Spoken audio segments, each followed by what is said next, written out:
আচ্ছা, কখনো কি মনে প্রশ্ন এসছে যে ভারতের লক্ষ লক্ষ ছাত্রছাত্রীর ভবিষ্যৎ আসলে কোন সংস্থা নিয়ন্ত্রণ করে?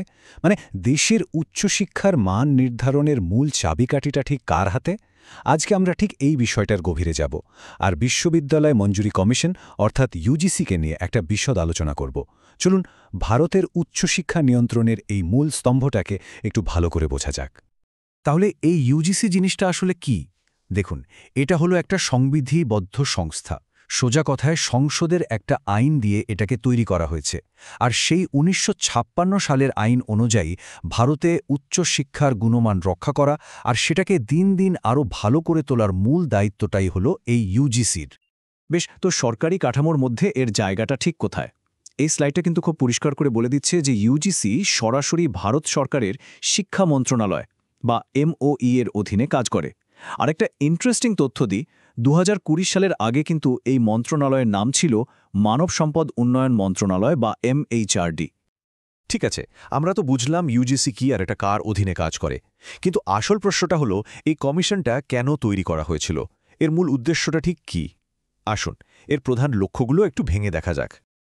ইউজিসির কাজের মূল ভিত্তিটাই কিন্তু এই পয়েন্টগুলোর মধ্যে লুকিয়ে আছে। এগুলোই কমিশনের প্রতিদিনের কাজ আর ভবিষ্যতের পরিকল্পনা ঠিক করে। মানে বিশ্ববিদ্যালয়ের শিক্ষার মধ্যে সমন্বয় রাখা, পড়ানো বা গবেষণার মানটা বজায় রাখা, টাকা পয়সার অনুদান ঠিকঠাকভাবে দেওয়া, এমনকি সরকারকে বিভিন্ন পলিসি নিয়ে পরামর্শ দেওয়া, সবই এর প্রধান উদ্দেশ্যের মধ্যে পড়ে। এটা কিন্তু খুব ভালো একটা প্রশ্ন, তাই না?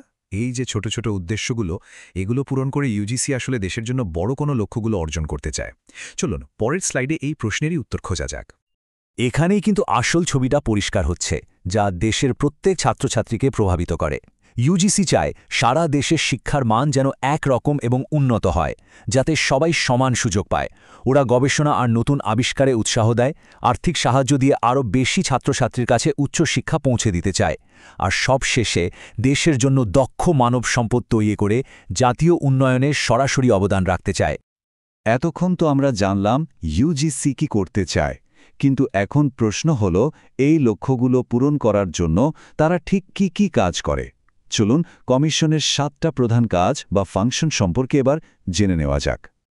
একবার ভাবুন তো ইউজিসি এর কাজের পরিধিটা, এটা কিন্তু বিশাল। ওরা শুধু একটা স্ট্যান্ডার্ড ঠিক করেই থেমে থাকে না, বিশ্ববিদ্যালয়গুলোকে স্বীকৃতি দেয়, তাদের টাকা দেয়, সরকারকে পরামর্শ দেয়, এমনকি প্রতিষ্ঠানগুলোর নিয়মকানুন মানছে কিনা তা দেখতে মাঝে মাঝে চলেও যায়। আমরা যে ন্যাক বা নেট পরীক্ষার কথা শুনি, সেই সব গুরুত্বপূর্ণ উদ্যোগগুলো কিন্তু ইউজিসির মাধ্যমেই চলে। এখন কথা হলো, এই সব কাজ করার জন্য তো ক্ষমতা দরকার, তাই না? চলুন এবার দেখি আইন ইউজিসিকে ঠিক কি ক্ষমতা দিয়েছে যার জোরে তারা নিজেদের নিয়মকানুনগুলো কার্যকর করতে পারে। ভারতের মতো এত বড় আর বৈচিত্র্যময় একটা দেশে, যেখানে হাজার হাজার কলেজ ইউনিভার্সিটি, সেখানে নিয়মকানুন চালু রাখাটা কিন্তু সহজ কাজ নয়। তাহলে প্রশ্নটা হলো, কে এই নিয়মগুলো প্রয়োগ করে? উত্তরটা অবশ্যই ইউজিসি, কিন্তু তাদের আইনি ক্ষমতাগুলো ঠিক কি? এখানে ইউজিসির আসল নিয়ন্ত্রক ক্ষমতার পরিচয় পাওয়া যায়। ভাবুন একবার, ওরা কোনো বিশ্ববিদ্যালয়ের স্বীকৃতি বাতিল পর্যন্ত করে দিতে পারে। কোর্সের মান কি হবে, শিক্ষকদের কি যোগ্যতা থাকতে হবে, সিলেবাস কেমন হবে, এই সব কিছুর জন্য নিয়ম তৈরি করা আর তা না মানলে ব্যবস্থা নেওয়ার ক্ষমতাও কিন্তু ওদের হাতেই।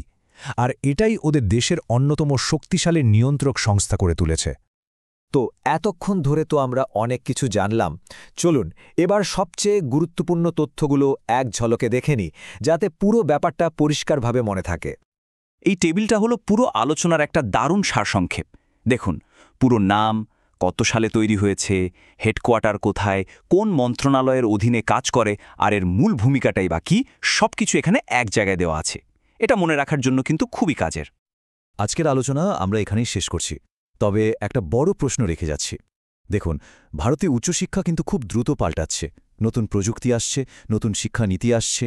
এই বিপুল পরিবর্তনের সঙ্গে তাল মিলিয়ে ইউজিসির মতো একটা পুরনো আর গুরুত্বপূর্ণ সংস্থা তার ভূমিকাকে কিভাবে বদলাবে, ভবিষ্যতের সুযোগগুলোকে কিভাবে কাজে লাগাবে, এটা কিন্তু সত্যি ভাবার মতো একটা বিষয়।